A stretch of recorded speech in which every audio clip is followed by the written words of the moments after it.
কিছু কিছু মানুষের হাতের কাজ এতটা নিখুঁত হয়ে থাকে আর এতটা ফাস্ট হয়ে থাকে যেটা কিন্তু আসলে মেশিনকেও হার মানিয়ে দেয়। দেখেন এখানে স্ক্রিনে থাকা ভিডিওতে আপনারা দেখতে পাচ্ছেন যে কিছু টেকনিক এখানে আপনাদেরকে দেখানো হয়েছে।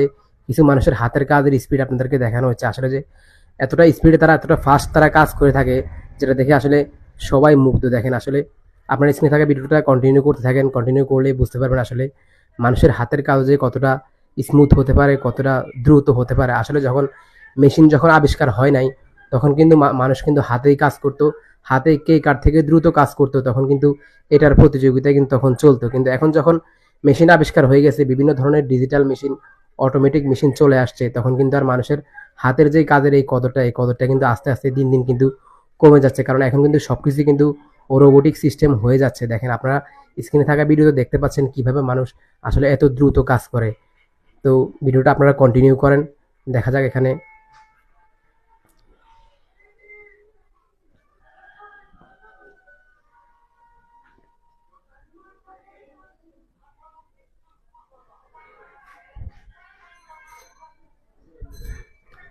আসলে বর্তমান যুগে মানুষের হাতের কাজের চাহিদা কিন্তু দিন দিন আস্তে আস্তে কমে যাচ্ছে। আর কে কত ফাস্ট কাজ করে এটা কিন্তু এখন কিন্তু মানুষের হাতের কাজের সবগুলা কাজে কিন্তু এখন মেশিনের সাহায্যে কিন্তু করা হয়। তো সেই জন্যই কিন্তু মানুষের হাতের কাজের চাহিদাটাও কমে যাচ্ছে।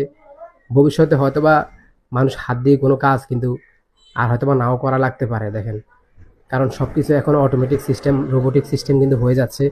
সবকিছু কিন্তু এখন মানে অটোমেটিক মেশিনে একদম শুরু থেকে শেষ পর্যন্ত পুরা কাজটাই কিন্তু অটোমেটিক মেশিনে কিন্তু করে করে থাকে। সেজন্য কিন্তু মানুষের আসলে মানে কাজ দিন দিন সহজ হয়ে যাচ্ছে। আবার অন্য দিক থেকে মানুষ কিন্তু দিন দিন অনেকটা কিন্তু বেকার হয়ে যাচ্ছে।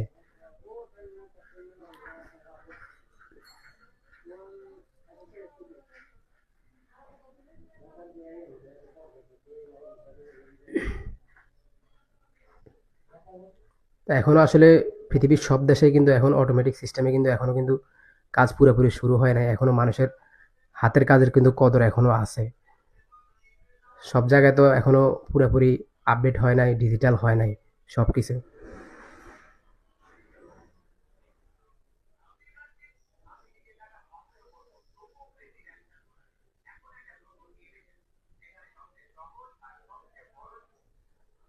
ভিডিওটা ভালো লাগলে সবাই শেয়ার করে দেবেন।